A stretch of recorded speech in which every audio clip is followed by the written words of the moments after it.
Okay, yesterday Lydia got something that she's wanted for a very long time. Hannah saw one when we were out shopping and she bought one for her. But Lydia quickly found out that they're a little bit more annoying than what they look. So let's see what it is. Oh, Lydia, what do you have? A mask. A mask? Yeah. Do you like it? Yeah.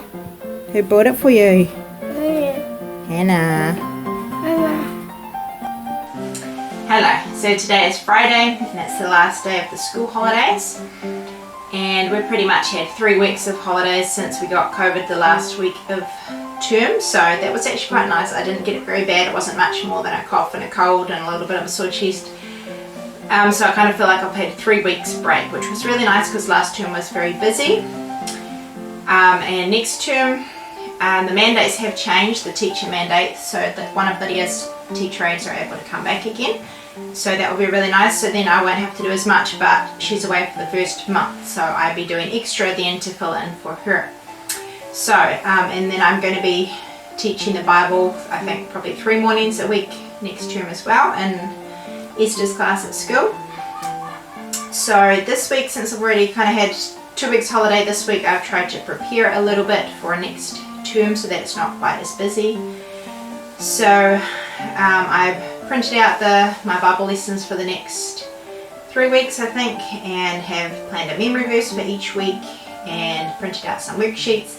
There's a place that I get worksheets that is quite good. They have worksheets for, I think, just about every story in the Bible, and they have different age groups. You can have 7 and up, which is what I use, and there's like 3 and up as well. So I will link their site in case you use worksheets like that too and would find them helpful. I do pay a little bit per month, but because I use them a lot, it's worth it.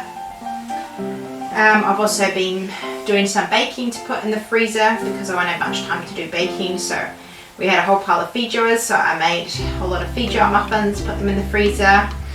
I made a big batch of satay chicken, put that in the freezer. So a good tip for if you're busy is to bake or cook double. So like the other day we had chicken curry and rice for dinner, so I just doubled it and then put the second half in the freezer, so that's another meal for a busy day. So that's a good tip. This week one of my sisters told me about a lady that I'd never heard of before, so if you like inspirational stories you might like to check her out. Her name is Catherine Wolf, and she has I think the website is called Hope Heals. She has a ministry that is called Hope Heals, so I think the website was the same, but anyway, her name is Catherine Wolf, and she had a stroke when she was about 26, I think, and she had like a 6-month-old baby, and she nearly died from the stroke, but it completely changed the rest of her life. And so anyway, they have a little, like a documentary on the website, so I was watching that the other day, and it just made me think how like our future can just completely change. Like for her, the rest of her life changed in an instant. And it made me pray again that God would prepare me for the future, because we never know what is around the corner, and things can happen that we don't feel prepared for. And I said once on one of my videos how I pray often that God will prepare me for the future, because He's the only one who knows what the future is. And I think that is a good prayer to pray, and I'll still pray that prayer, but it just occurred to me the other day that God has told us exactly how to prepare for the future. So in Matthew chapter 7, the Bible says, "Therefore whosoever heareth these sayings of mine and doeth them, I will liken him unto a wise man which built his house upon the rock. And the rain descended, and the floods came, and the winds blew and beat upon that house, and it fell not, for it was founded upon a rock." So that's it. The parable of the wise and the foolish man, which I'm sure most of us all know already, but that story tells us how to prepare for what will happen in the future. We don't know what storms might be around the corner, what hard things might be going to happen, but if we hear what Jesus says, if we read the Bible and we put into practice what it says to do, we are preparing for the storms ahead. We are building on a rock. So I found that quite an encouraging thought. The Bible tells us how to prepare for what is ahead. Another thought I found challenging this week. I heard somebody talking about their children and how they want their children to love learning. And I've just been thinking about that, and it kind of challenged me, because sometimes we think of learning as for our children or for people who are studying for something in particular, but really we should all love learning. And Proverbs 1 verse 5 says, a wise man will hear and will increase learning, and a man of understanding shall attain unto wise counsel. And Proverbs 9 verse 9 says, give instruction to a wise man, and he will be yet wiser. Teach a just man, and he will increase in learning. So we're never too old to stop learning, and we always need to learn more. We can always learn more. And another Proverbs 10 verse 14 says, wise men lay up knowledge. So we should always be learning more, and in a certain sense I am always learning more, especially when you have new challenges and new things that you're learning to do. But it just challenged me that I should always be wanting to learn more and to grow more.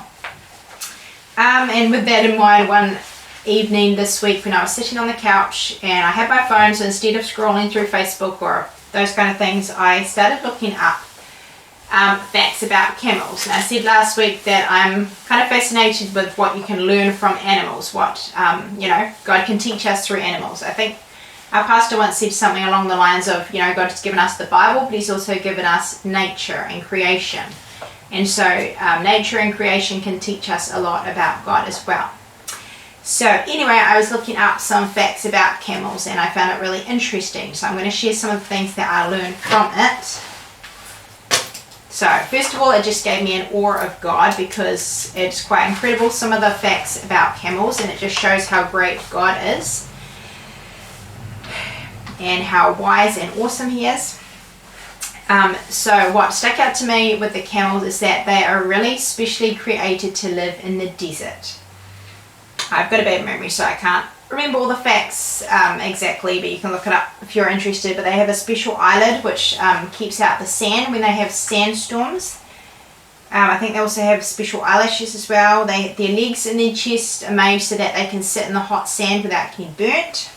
They have really thick lips, so they can chew on things that could be sore for other animals to eat, because there's not that much food in the desert. Their nostrils and their ears, if I remember it right, they can completely close them, so in a sandstorm the sand can't get in. They can also go a long time without water. There's not much water in the desert. They can store can store it in their bodies, and they don't lose much liquids. They can go a long time without water. So God specifically created them to live in a desert, and I think that's pretty neat. But so what I learned from that is that just like God created camels to live in a specific place, God's created each one of us for a specific job or purpose, and he made each one of us different, and he made us for the job that he wants us to do. God's made each of us uniquely for our unique task. Now we all have the same purpose. If we're a Christian, the purpose of our life is to honor and glorify God, and also to love God and to love others. But we all have a different task or a different way that we do it. So I think of it like in a hospital, everybody in hospital who works in hospital has the same general purpose, and that they're, wanting to help people get better again, to care for people, sick people. But they all have different jobs. Like a cleaner has a different task than a surgeon, but all of the jobs are important. So we all have different tasks, even though we all have the same purpose. And there are two extremes that we can be. We can be discontent with the way that we are. We look at other people and we think, I don't have their talent. I'm not good at what they're good at doing. I don't have the job that they have. And we can be really discontent and think that our job or the way that God's made us is no good. So that's one extreme, to be discontent with the way that we are and with the gifts that God has given us. Or we can be the other extreme, and we can look down on other people that are different than us. We cannot value the different jobs that God has given different people, or the different ways that God has made different people. So we don't want to be either of those extremes. We want to be thankful for the gifts that God has given us, and to realize that God has made us for our own specific purpose, and to be the best that we can be. And not waste our time wishing we were somebody else doing their job. And I mean, a camel could waste its life wishing it was a fish and it had the ability to swim, whereas it has the ability to do the job that God has given them to do, to live in the desert. So we should make sure we're doing what God wants us to do and fulfilling our purpose, doing our task, and appreciating the way that God has made us.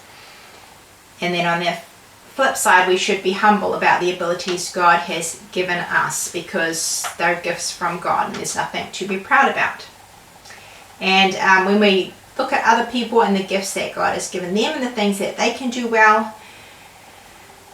we can still be inspired and be motivated, and we can learn from other people, but we shouldn't be discontent because we are different from them. We should appreciate the way that God has made us. So if somebody else is doing what God created them to do, even if it's different than what we do, we should respect what they do and appreciate that God has made us all different and that we all have different jobs to do.